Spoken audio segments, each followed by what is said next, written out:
Hey, what's up? lightboltjoe here. Today we're going to discuss the 2025 Pirate Academy Sword Echoes by Justin Sommer. This is the third book in the Pirate Academy franchise, prequel series to the Vampires franchise, which Justin also wrote, 293 pages long. My attention span has dwindled enormously, so it took me a very long time to read this, when it shouldn't have, but it is what it is. There's only so much I can do. Incredible. It picks up exactly where the second book ends. So Neo Dark is Neo Dark. Ned Darkwater is also Neo's splice. There we go. Neo is off gallivanting with Captain December Wilds and the Boar Pickle to find what his mom left him, because his mom gave him coordinates, and it's basically a treasure map to see, go here, to go there, and it turns out he's been bestowed a sword.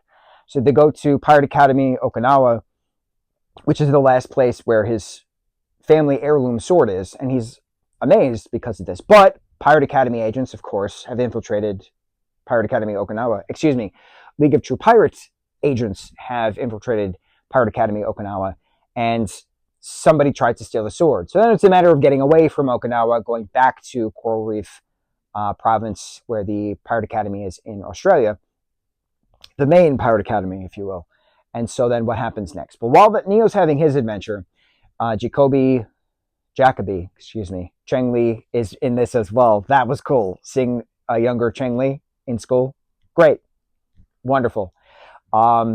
Jasmine and Captain Salt, I believe, go off to try to see if they can get more information with regards to the League of True Pirates, because there's an Operation Kraken happening, and how can they stop it? So then Jacoby and Cheng Li decide to...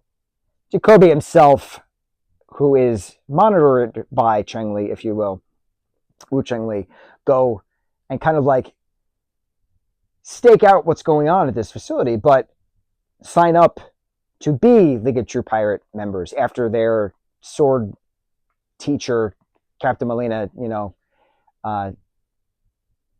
gave his speech of, "I've always been a true pirate, down with the Federation," whatever that speech is. So they already had their in, but the way to do it is, can they be trusted and convincing that they are actually to be League of True Pirate members? So it's a spy thing. Jasmine's mom is the ringleader of all this. Her dad is a spy for the League. Not the League.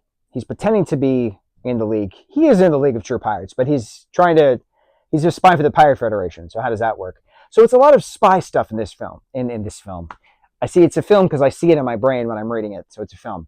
It's a lot of spy stuff in this book. So it was nice seeing Priya moments. It was nice seeing Jasmine moments. It was nice having that big battle at the end, with the Federation coming through to destroy the brand new ship, thinking that was Operation Kraken, but it actually wasn't. It was a takeover of Okinawa the entire time.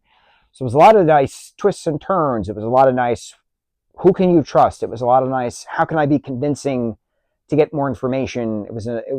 Jacoby was a pivotal moment of saving a lot of people, saving a lot of League of True Pirate people, OTP people, who were, falling and dying on the ship as it was being, exploded at the end. So it was neat having those hero moments, if you will.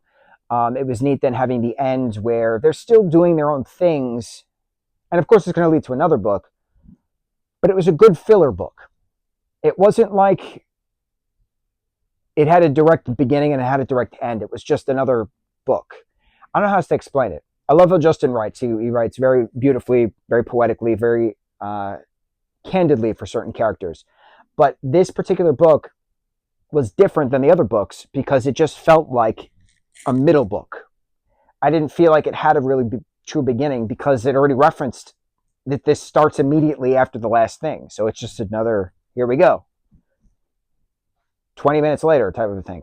The ending is just like, we'll see what happens next kind of a thing. But it's leading to something. It's not like a direct ending of an episode type of a thing. It's not like a direct cliffhanger. It was just, something's going to happen next. But we really need to know what happens next. We need to have the illusions of who's going to be in control of what happens next. It's just something's going to happen. So I like that. Sometimes in a book series, books don't have to have dramatic beginnings and dramatic endings. It can just be fluff. It can just be there. And I like that this particular book was that. It's just a middle book. We had our first two books. This is the third book. There's definitely going to be a fourth book. Will there be a fifth book? Probably. I would assume. I'm hoping. So this was a good example of a middle book.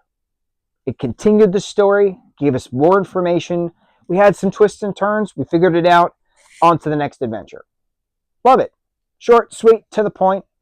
Doesn't drag. Justin's an incredible writer. Absolutely love these characters. My favorite part about this book, Jacoby, right? Neo and Jasmine. Jacoby was called Boy Band as a nickname twice in this, and I laughed my ass off. Could not stop laughing. I wish that nickname of Boy Band carried over into the other books because that was funny. I laughed. That was a good joke. So, Pirate Academy, Sword Echoes, Book 3, incredible. On to the next review. Mucho mahalo.